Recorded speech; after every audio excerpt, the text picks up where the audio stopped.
Kita lanjut. Saya kembali ke belakang. Naik pohon mangga harus kembali turun ke pohon mangga. Jangan turun di pohon pisang. Saya itu berkata, diberkatilah orang yang mengandalkan Tuhan. Kita taruh harapan kita kepada Tuhan. Amin. Haleluya. Masih mau lanjut tidak? Kita lanjut. Saya kembali ke belakang. Naik pohon mangga harus kembali turun ke pohon mangga. Jangan turun di pohon pisang. Haleluya. Mari kita lanjut kembali. Filipi pasal 2. Saya lanjut lagi. Di ayat yang ke-14. Lakukanlah segala sesuatu dengan tidak bersungut-sungut dan tidak berbantah-bantah. Jadi kita melakukan segala pekerjaan yang Tuhan berikan kepada kita. Mungkin Bapak Gembala bilang bahwa jemaat kamu harus melakukan segala sesuatu. Ini perintah Paulus kepada jemaat di Filipi. Jangan kamu berbantah-bantah. Jangan kamu bersungut-sungut kalau kerja buat Tuhan. Jangan baru kerja 1 tahun sungut 2 miliar. Jangan kerja 1 tahun sungut 1 juta. Tuhan akan kasih kepada saudara. Amin. Kerja saja sampai Yesus datang. Haleluya. Mungkin hari ini kita dapat 5.000, besok kita dapat 10.000, besok lagi kita dapat 20.000. Saya mau sampaikan bahwa kalau kita dari atas, kita akan tetap turun dan turun terus.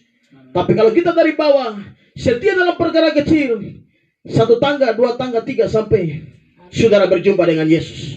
Amin. Kalau hari ini kita belum merasakan atau kita berjumpa dengan Yesus, tapi satu saat kita akan berjumpa dengan Yesus sebagai hakim yang adil. Saya mau sampaikan, hari ini kita bisa sogok pengadilan, hari ini kita bisa sogok polisi, hari ini kita bisa sogok tentara, untuk kita bisa bebas dari, haleluya, lembaga, bahkan setiap apa yang membuat kita terikat, akhirnya kita masuk sel, itu kita bisa sogok. Tetapi hakim yang adil tidak bisa disogok oleh siapapun dia. Sebab dia Allah. Buat Bapak Ibu dengan saya, dia adalah Allah yang adil. Haleluya. Firman Tuhan berkata di ayat 15, supaya kamu tidak beraib dan tidak bernoda sebagai anak-anak Allah yang tidak bercela di tengah-tengah angkatan yang bengkok hatinya yang sesat ini, sehingga kamu percaya di antara mereka seperti bintang-bintang di dunia. Bintang-bintang di dunia melambangkan kemuliaan Tuhan buat setiap anak-anak Tuhan.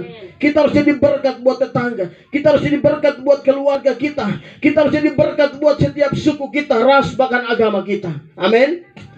Saya awal pada saat berjumpa dengan Yesus di tempat di mana didawai atau dikerenui 2015. Pada saat saya pulang, saya berjumpa dengan keluarga yang memang tidak bisa saya atasi. Kita bisa tetap berdoa, Tuhan kapan mereka dipulihkan? Tuhan kapan mereka dipulihkan? Saya berdoa terus kepada Tuhan. Dan di mana dari 2015, 16, 17, 18, 19, 20, 21, 23, 24, di mana Tuhan telah memulihkan mereka satu persatu. Saya bilang, Tuhan kita Tuhan yang luar biasa.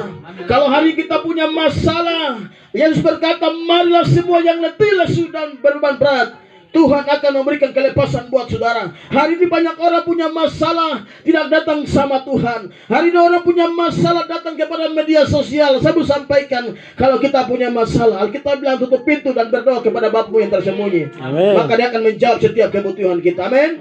Jangan masalah kita buat di media sosial. Orang banyak lihat kita kehidupan.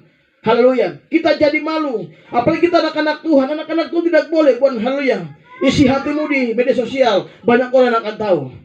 Tapi buat isi hatimu kepada Tuhan. Alkitab berkata dalam Amsal 4 ayat 3, jagalah hatimu dari segala kewaspadaan, dari situlah terpencar kehidupan. Amin. Anak-anak Tuhan itu memancarkan kehidupan bagi orang lain. Amin. Saya kira firman Tuhan saya tibakan. Dan saya kembalikan kepada pengatur ibadah. Tuhan Yesus memberkati.